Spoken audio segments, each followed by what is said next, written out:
YouTube. This is my next video in the Strike Back Videoathon, and today we'll be talking about cover buys. Now I was thinking about this, pretty much all of the books I buy, I don't read all of these. No one has physical time to read as many books as I buy. All of the books that I buy, unless I've got an incredibly good recommendation, which then I usually buy it on Book Depository, I buy a lot of secondhand books, so a lot of them are, it's $2, it looks interesting, I'll buy that.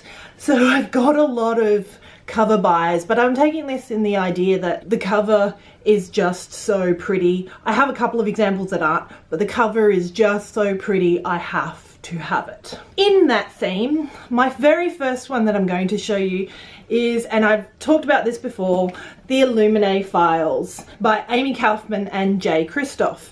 Now, the reason why this is a cover buy is literally because of the cover. It came in to my school library at work. I borrowed it, took it home, read like a chapter, took it back and said, I'm buying my own copy. Just for the fact that the dust cover is completely see-through and the cover itself has got all the redacted parts on it.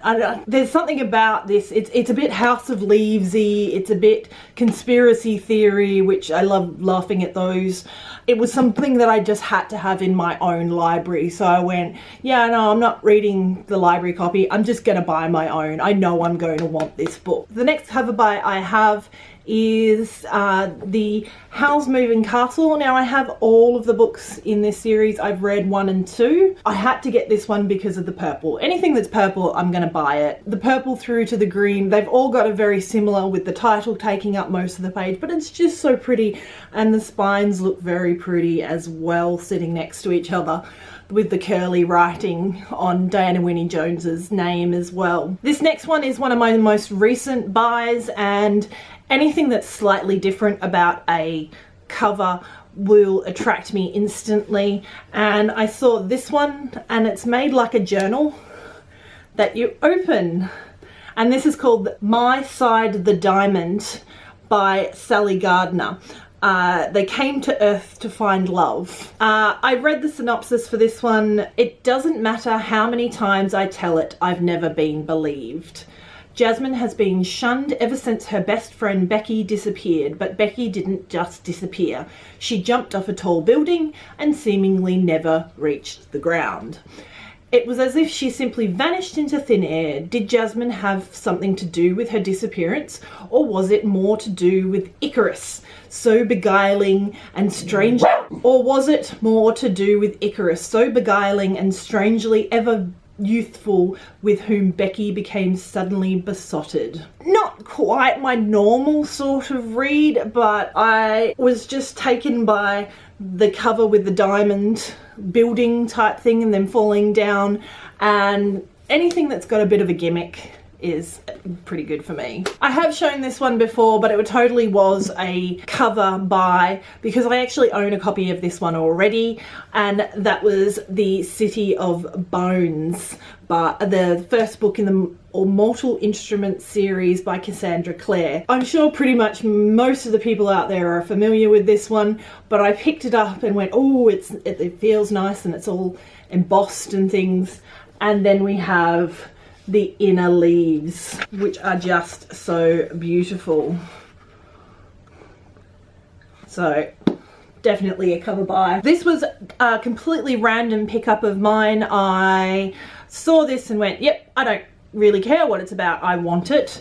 And that was Clockwork Lives by Kevin J. Anderson and Neil Peart. It turns out that this is actually the second book in the series, so I've been wary to read this one. I'm not sure if they stand by themselves like some books, but it's got the gold leaf and it's got these beautiful end papers and it's in colour. Had to have that one. My last one of my just plain cover buys, I've bought many books in this series specifically for these covers, and that's the Discworld signature series. This was the first one I bought out of these ones because Soul Music I watched. My very first introduction was, as a child, was the cartoon series that used to show on ABC when I was a kid after school, and my mum was dead set that we were going to watch the whole series because it's all psychedelia and music with rocks in, if you've seen it. So Soul Music definitely blew me away as a kid, and I saw this cover and went, yep, have to have it. So now I've got the rest of them. My second to last cover buy. This was a second-hand one. As I said, I pick up second-hand books just simply from the cover, and that was Wildwood Dancing by Juliet Marília. And I have actually since then seen this talked about, but I'm still not sure what it's about. There was no way I was leaving such a beautiful book on the shelf in a second-hand store. It had to be mine. It had to come home with me. And lastly, this might be a bit funny. This was bought back when I was a poor, starving student, and cover buys were a bit of a serious luxury. I found, and this was the first one I ever read, of Gregory Maguire's Confessions of an Ugly Stepsister, and it was a peekaboo one, but it had been ripped, as you can see. So it was very, very, very cheap, but it was a cover buy because it was cheap, because the cover was ripped, but it was also because I really, really was intrigued as to what this book was all about. I have read it twice, I think, now, and I